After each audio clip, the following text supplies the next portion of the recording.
장 16절입니다.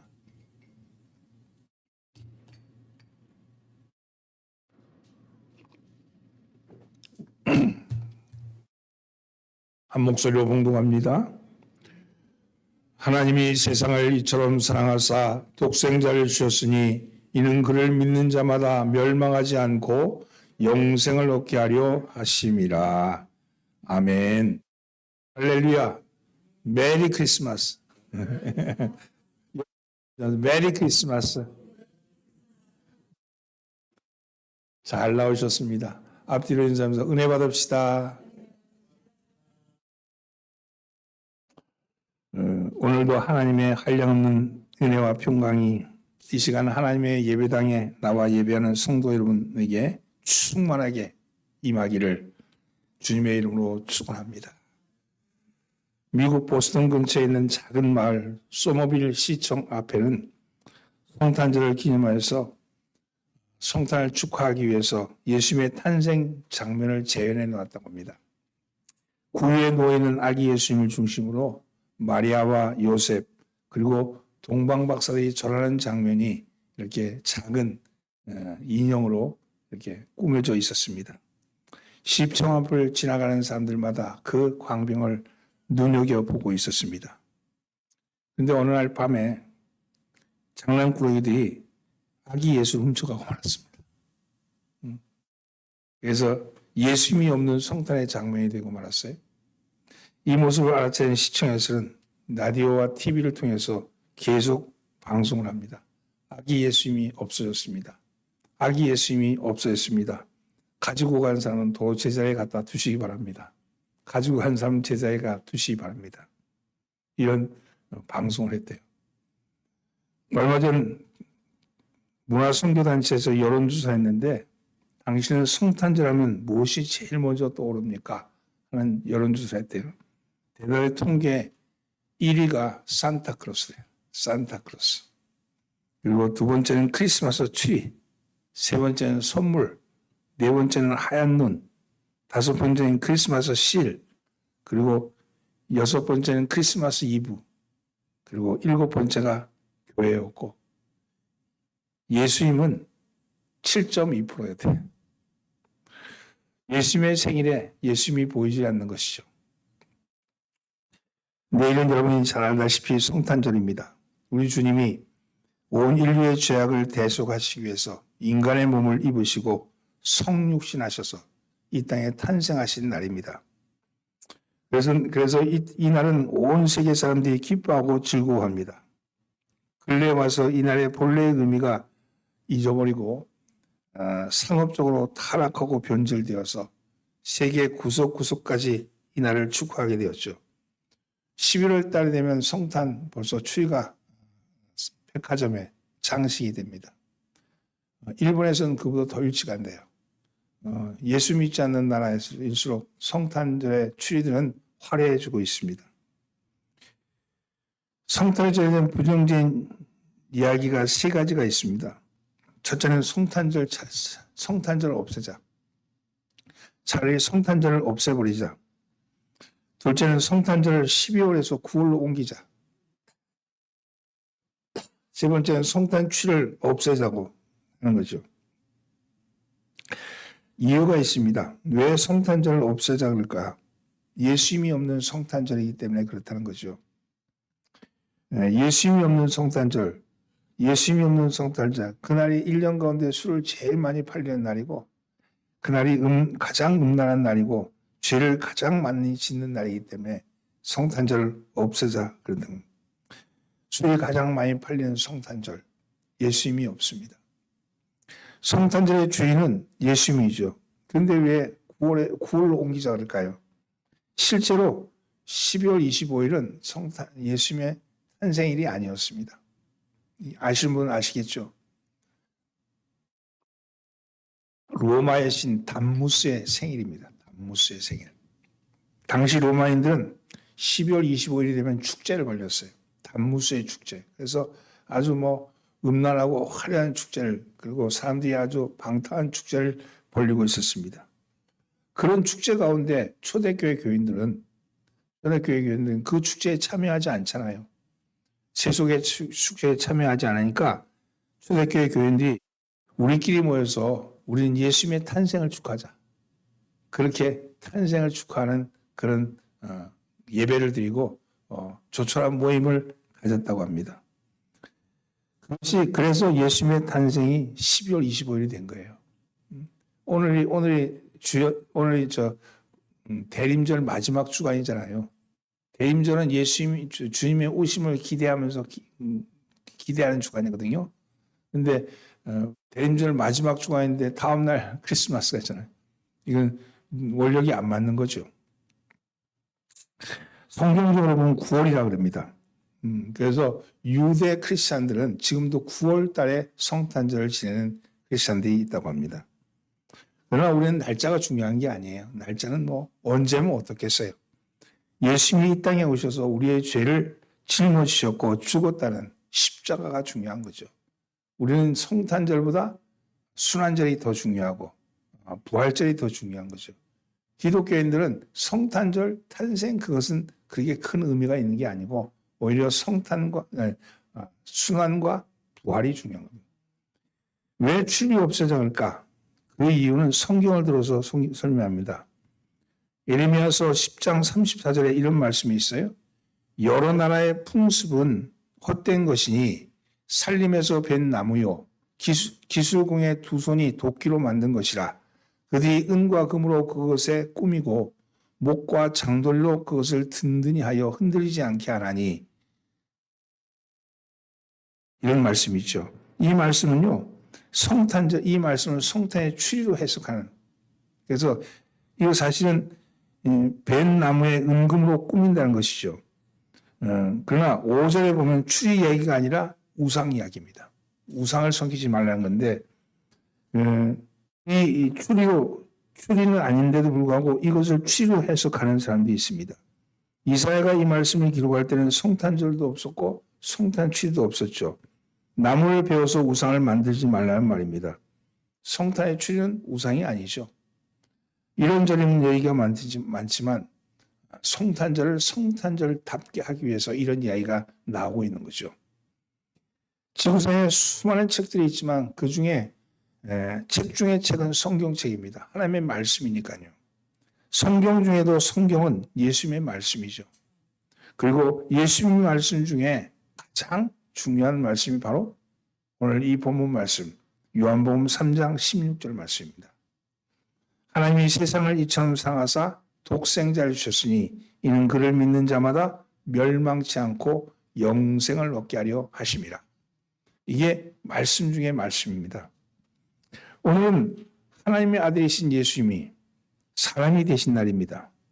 왜 하나님은 사람이 되셨을까? 왜 하나님은 사람이 되셨을까? 그 이유가 무엇일까? 예수님은 하나님이신데 왜 사람이 되셔서 이 땅에 오셨을까요? 오늘 이 말씀을 갖고 함께 은혜를 나눠보고자 합니다. 첫째는요, 하나님을 보여주려고 사람이 되셨습니다. 하나님을 보여주려고. 영이시기 때문에 육이 없죠.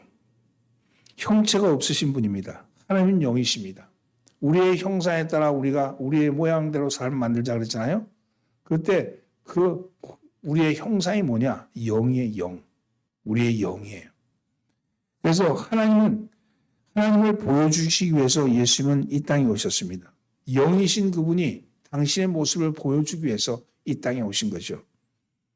어느 주일학교 선생님이 하나님이 천지를 창조하셨다고 말했습니다. 그래서 가만히 듣고 있던 학생이 그럼 하나님은 누가 만드셨어요? 이렇게 물었대요. 모세가 이런 질문을 한 적이 있죠. 하나님 누구십니까? 하나님은 누구십니까? 하나님께서는 하나님 스스로를 밝히시기를 나는 스스로 있는 자다. 이런 말씀하셨어요. 누구에서 창조되거나 누구에서 만들어진 자가 아니라 나는 스스로 있는 자다. 그런데 사람들은 하나님을 보고 싶어 합니다. 어느 날 예수님의 제자 빌립이 예수님께 이런 말씀을 했어요. 요한복음 14장 8절 말씀에 빌립이 이르되 주여 아버지를 우리에게 보여주옵소서. 그리하면 족하겠나이다. 아버지를 보여달라. 하나님을 보여주십시오. 그럼 우리가 족하겠나이다. 이렇게 얘기하죠. 예수님이 말씀하셨습니다. 나를 본 자는 아버지를 보았거늘 어찌하여 아버지를 보이라 하느냐. 나를 본 자는 아버지를 보았다.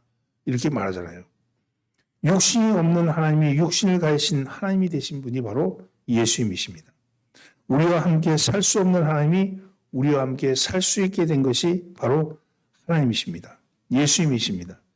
요한은 이렇게 말하고 있죠. 요한복음 1장 14절 말씀, 말씀이 육신이 되어 우리 가운데 거하심에 우리가 그의 영광을 보니 아버지의 독생자의 영광이요 은혜와 진리가 충만하더라. 그렇죠? 말씀이 육신이 되어 우리 가운데 거하심에 우리가 그의 영광을 보니 아버지의 독생자의 영광이요 은혜와 진리가 충만하더라. 요한복음 1장 18절에는 본래 하나님을 본 사람이 없을 때 아버지의 품속에 있는 독생하신 하나님이 나타나셨느니라. 예수님이 하나님이 돼서 나타나셨다는 거 아니? 요한복음 1장과 2절 말씀, 그가 태초에 하나님과 함께 계셨고 만물이 그로 말미암아 지은 바 되었으니 지은 것이 하나도 그가 없이 된 것이 없느니라. 창조하실 때 예수님이 함께 하셨다는 거 아니? 그래서 도마는 예수님을 만나고 이런 고백을 합니다. 나의 주님이시요 나의 하나님이시니이다. 이 도마가 예수님의 옆구리에 손을 넣고 난 다음에 대답하고 말한 게 이 말씀이에요. 나의 주님이시요 나의 하나님이십니다. 예수님은 우리에게 하나님이심을 보여주기 위해서 이 땅에 오신 겁니다. 예수님이 하나님이십니다. 하나님을 보여주기 위해 오셨다는 거죠. 어떻게 하나님을 볼 수 있겠습니까? 실제로 하나님을 본 자는 성경에서 죽는다 그랬어요. 그렇게 하나님을 볼 수 있나요? 하나님은 말씀으로 보는 거예요. 그래서 말씀이 육신을 입었다 이런 얘기를 하는 거예요. 요한복음 6장 47절로 51절 말씀, 진실로 진실로 너에게 이르노니 믿는 자는 영생을 가졌나니 내가 곧 생명의 떡이니라. 너희 조상들은 광야에서 만나를 먹었어도 죽었거니와 이는 하늘에서 내려온 떡이니 사람으로 하여금 먹고 죽지 아니하게 하는 것이니라. 나는 하늘에서 내려온 살아있는 떡이니 사람이 이 떡을 먹으면 영생하리라. 내가 줄 떡은 곧 세상의 생명을 위한 내 살이니라 하시니라. 그렇습니다. 우리 주님은 하늘에서 내려온 떡이라는 거예요. 구체로 말하면 떡이 뭐냐? 그게 말씀이에요. 말씀을 먹는다는 거예요. 예수님은 말씀이 육신이 되신, 그러므로 예수님의 육신은 하나님의 말씀이십니다. 이 말은 로마 시대를 배경으로 이루어져 있죠. 로마가 전 세계를 지배할 때였어요. 장군들이 여기저기 나가서 전쟁을 치르고 로마의 영토를 넓혀가고 있었습니다.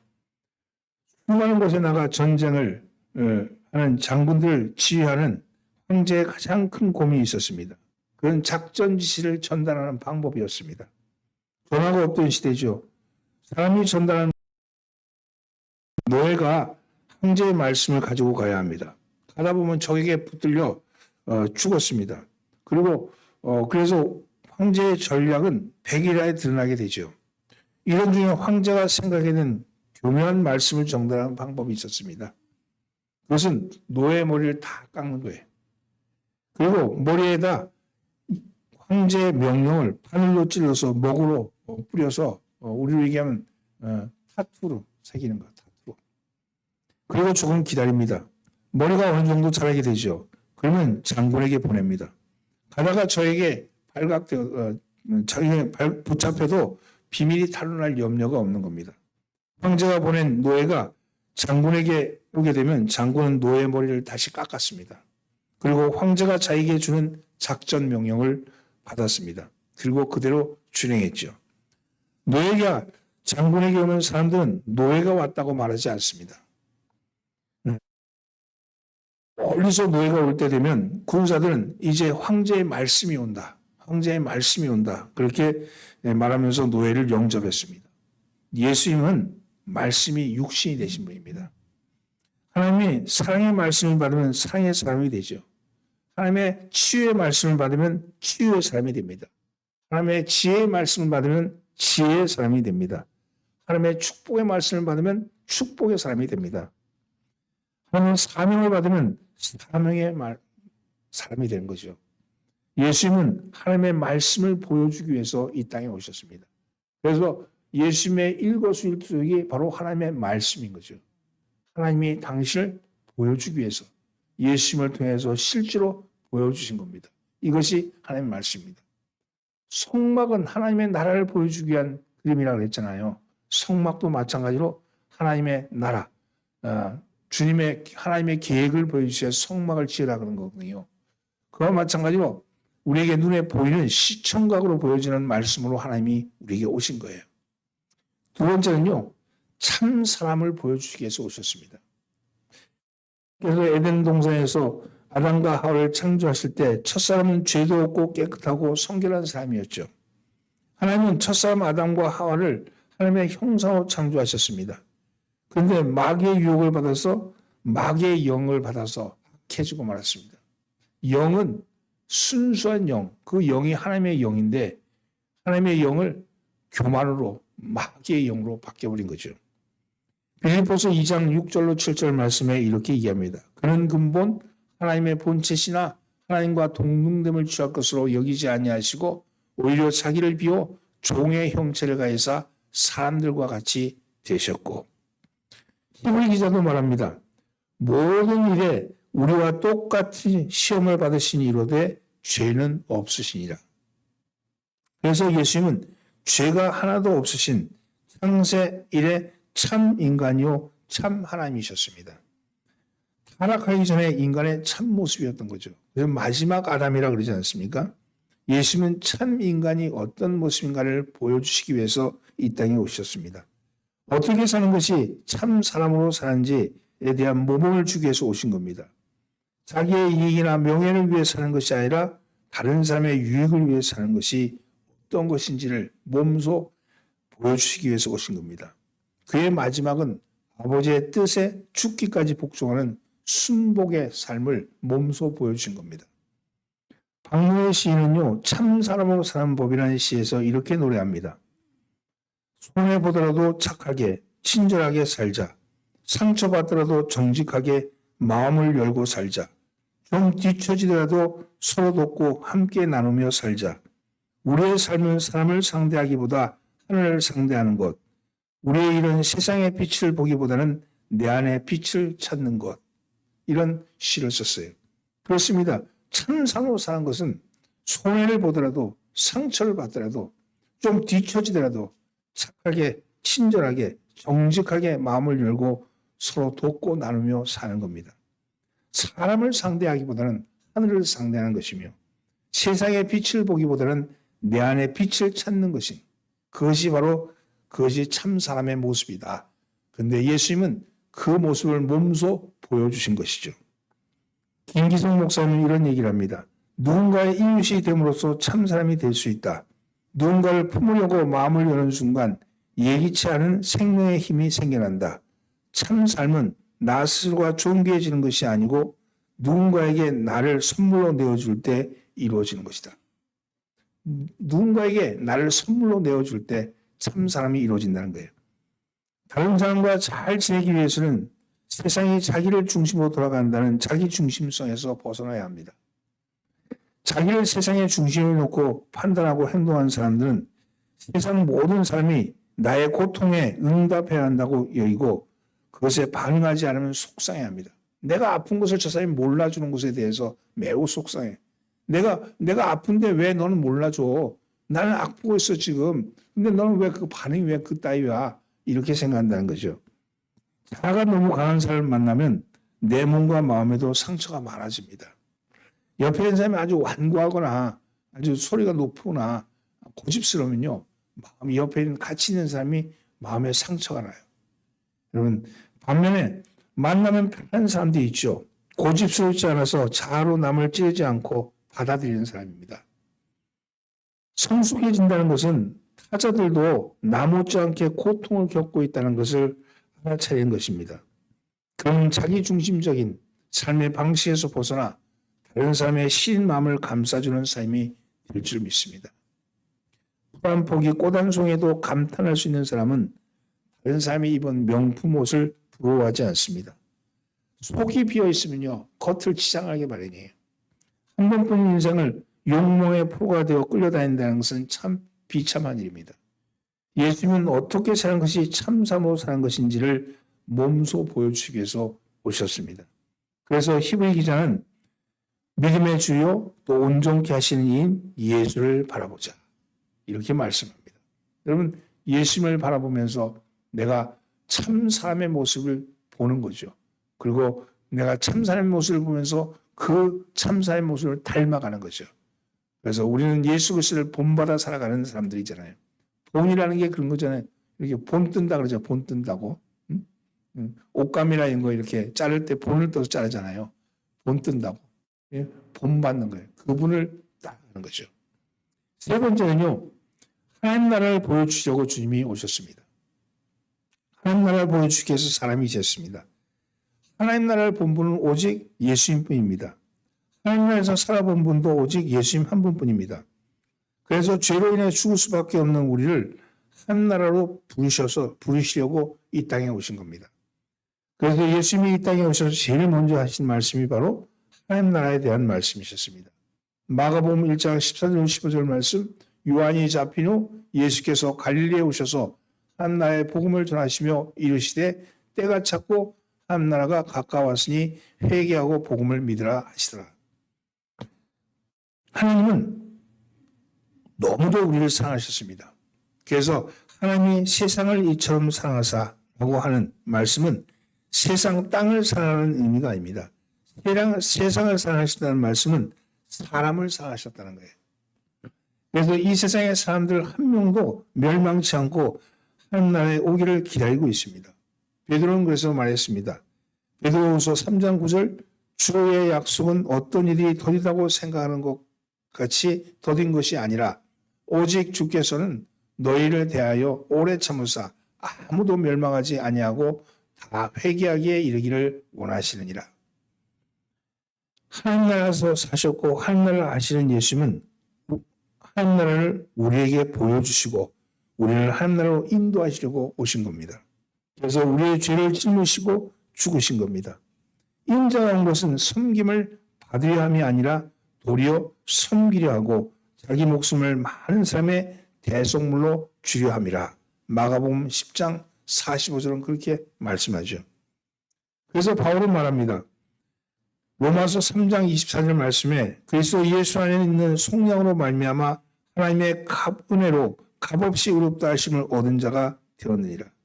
우리는 값없이 하나님의 의롭다 하심을 얻은 자가 되었다는 거예요. 하나님의 은혜로 우리에게 그 은혜로 말미암아 우리와 하여금 하나님 나라에 살 수 있게끔 하시기 위해서 오신 것이죠. 마태는 말합니다. 아들 낳으리니 이름을 예수라 하라. 이는 그가 자기 백성을 저희 죄에서 구원할 자입니다. 예수님은 우리를 죄에서 구원시키고자 그래서 하나님 나라로 들어갈 수 있게끔 하기 위해서 오신 겁니다. 천사가 분명히 말해주었습니다. 예수님의 이름의 뜻인 죄에서 구원할 자라는 뜻입니다. 어느 가정에 아이를 16명이나 낳았대요. 정신이 없습니다. 근데 16명 아들 가운데 하나가 언제나 속을 썩입니다. 항상 말썽꾸러기예요. 어느 날 그 아이가 도로에 포장하는 그 골탄통에 들어가서 짓궂게 놀다가 까마귀처럼 돼서 왔어요. 목욕을 해도 잘 씻기지 않을 정도로 시커멓게 되었습니다. 사람 같지 않았죠. 어머니가 그 모습을 보고 화가 나서 말합니다. 아이가 16명이 되니 저런 놈을 하나 버리고 하나 다시 만드는 게 낫겠다. 16명이 되니 하나 버리고 또 하나만 낳는 게 낫겠다. 얼마나 말썽을 부렸으면 포기하고 싶은 심정일 것입니다. 그러나 아들이기 때문에 끝까지 사랑하는 거죠. 그거 그냥 말이 그런 거지 진짜 그렇다는 거 아니잖아요. 이것이 하나님의 심정입니다. 구약에서 끊임없이 야단치고 끊임없이 난 버리고 싶다 저거 없애고 싶다 그러지만 그 모든 한 사람 한 사람이 다 하나님의 자녀요 하나님의 백성입니다. 죄로 말미암아 얼룩진 인간을 모두 멸망시키고 다시 창조하고 싶어 하셨습니다. 그래서 한때는 홍수로 온 세상을 쓸어버리기도 하셨죠. 그러나 하나님은 그럼에도 불구하고 우리를 사랑하셨습니다. 하나님은 우리를 하나님 없이 우리는 한시도 살 수 없는 존재입니다. 그러나 하나님은 우리 없이는 한 시간도 살 수 없대요. 내 아들 나 없이 살 수 없다고 말합니다. 돈 때문이죠. 그러나 나도 아들 없이 못 삽니다. 마찬가지죠. 이런 거죠. 부모의 심정이 그런 거예요. 하나님은 우리를 너무도 사랑하셨습니다. 그래서 독생자 예수님을 이 땅에 보내주셨습니다. 오늘 말씀은 그 말씀이에요. 하나님이 세상을 이처럼 사랑하사 독생자를 주셨으니 이는 그를 믿는 자마다 멸망치 않고 영생을 얻게 하려 하심이라. 이 말씀이 오늘 이 성탄을 앞둔 우리에게 주시는 하나님의 음성입니다. 하나님이 우리를 사랑하신 거예요. 이거 하나만은 강하게 가지셔야 돼요. 하나님이 날 사랑하심, 나를 사랑하신다는 거. 이것 때문에 우리가 하나님 앞에 나올 수 있는 것이고, 이것 때문에 우리가 세상을 해서 당당하게 사는 것이고, 이것 때문에 우리가 무슨 일을 만나더라도 흔들리지 아니하는 것입니다. 여러분, 오늘 하나님의 아들이신 예수님이 사람이 되셔서 이 땅에 오신 날입니다. 왜 오셨습니까? 세 가지 이유라고 그랬어요. 첫째는 하나님을 보여주시려고, 두 번째는 참 사람을 보여주시려고, 세 번째는 하늘나라를 보여주시려고 이 땅에 오신 겁니다. 누구든지 그분을 영접하면 멸망치 않고 영생을 얻을 줄 믿습니다. 오늘 여러분, 우리는 영생을 보증받은 사람들이죠. 오늘 영생을 보증받은 여러분들이 하루하루 살아가면서 매 시간 살아가면서 주님과 동행하는 거룩한 동행하는 여러분 되기를 예수님으로 축원합니다. 잠깐 묵상으로 기도합니다. 오늘 말씀을 놓고 묵상으로 기도합니다.